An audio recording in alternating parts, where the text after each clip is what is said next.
जलना चाहिए, हर घर में दीपक जलना चाहिए, है ना। कितने लोग अपने घर में दीपक जलाते हैं बताइए? सब जलाते हैं। हाँ, हर व्यक्ति को दीपक जलाना चाहिए। और तुलसी माता से क्या मांगना चाहिए?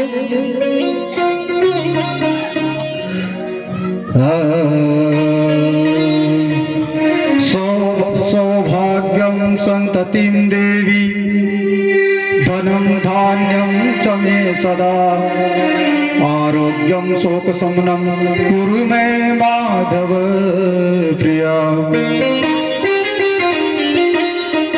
हे तुलसी माता, हमें सौभाग्य दो, हमारी सौभाग्य की रक्षा करो, हमारे पति की लंबी उम्र हो, संतति दो, मतलब संतति मतलब पुत्र, धनम धान्यम च मे सदा, और धन धान्य मेरे घर में आए। ये प्रार्थना करना है तुलसी की पूजा करते समय।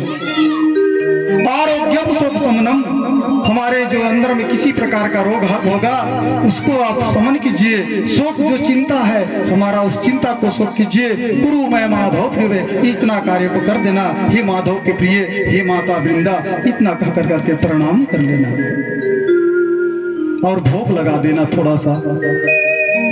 त्वदीय वस्तु गोविंदम तुभ्यमेव समर्पये, गृहाणां सन्मुखो भूत्वा प्रसिद्ध परमेश्वर। पत्रं पुष्पं फलं तोयं प्रयच्छति। भगवान को क्या चाहिए? पत्र चाहिए, पुष्प चाहिए, फल चाहिए, और साथ साथ में भाव चाहिए।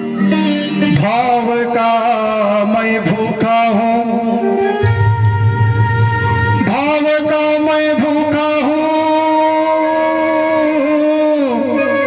भाव ही बस सार है, और भाव से जो मुझको भजे, भाव से बेड़ा पार है, भाव से बेड़ा पार है। भगवान कहते हैं मुझे वस्तु की तो जरूरत है ही नहीं, लेकिन हमारा भाव है कि हम भगवान को कुछ फल समर्पित करें, कुछ पत्र समर्पित करें, हम दुर्वा समर्पित करें।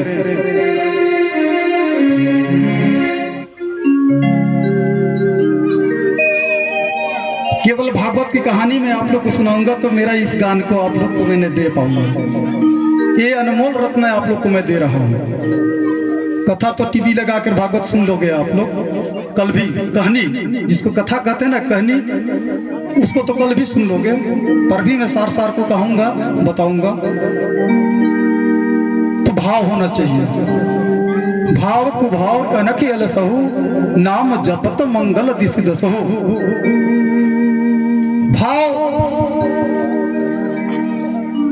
हम भगवान को समर्पित करें। अगर कुभाव भी है पर भी भगवान का पूजा करें।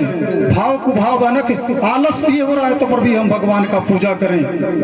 पूजा भगवान हमारा स्वीकार करेंगे। नाम अगर उनका लिए तो भाव से पार हमको होना ही होना है। लेकिन इतना जरूर याद रहे कि हम भगवान का नाम का स्मरण अब अपने जीवा में सदैव निवास रखें।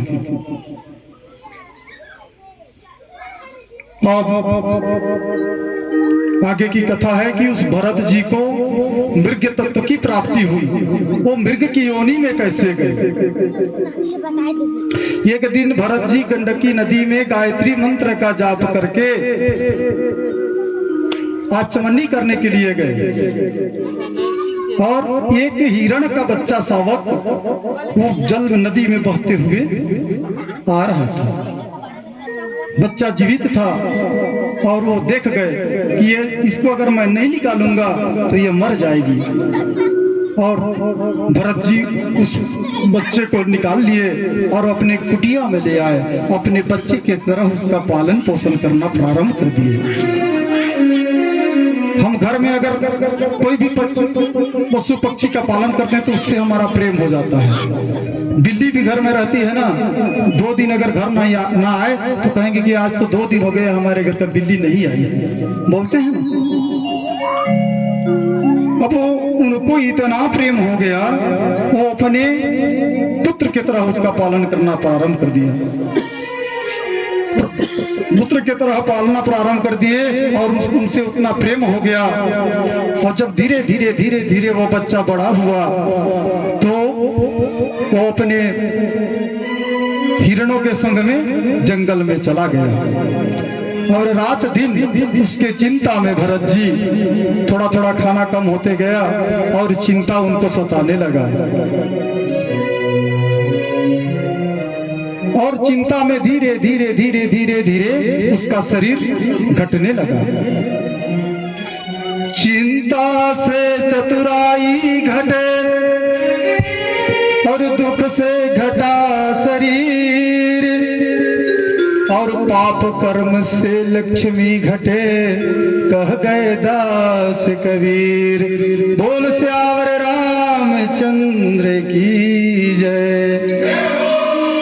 पाप करने से घर की लक्ष्मी बाहर चली जाती है और चिंता करने से हमारा शरीर का विनाश हो जाता है।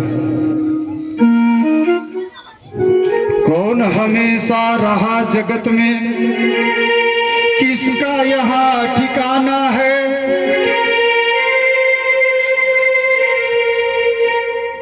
कौन हमेशा इस संसार में रहता है, किसका यहाँ ठिकाना है। सबको एक दिन इस संसार सागर को छोड़ करके जाना पड़ेगा। और एक दिन भरत जी का देहांतवास हो गया और जब मरते समय भी उस हिरण का याद उनके मनोमस्तिष्क में था कि वो कैसे करता होगा, वो कहाँ होगा। करते करते करते उसका प्राण निकल गया। जब प्राण निकल गया उसका तो अंत सो मति सो गति। अंत के समय में जो हमारा मन में विचार आता है उसी जोनी में हमको जाना पड़ता है। दूसरे काल में जब जन्म लिया तो भरत जी को हिरण का योनि प्राप्त हो गया। हिरण का योनि तो प्राप्त हो गया, लेकिन उसका जो पूर्व जन्म का जो स्मरण था वो कभी गायब हुआ नहीं था। बोला कि स्मरण तो मेरे पास है, वो जान रहा है कि मैं हिरण का याद किया, मुझे हिरण योनि में आना पड़ा।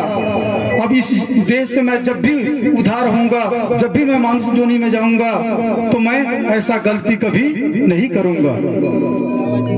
तत्पश्चात वो भरत का कुछ दिन के बाद जो हिरण की योनि से मुक्त हो गया, फिर मनुष्य योनि में आया और मनुष्य योनि में आने के बाद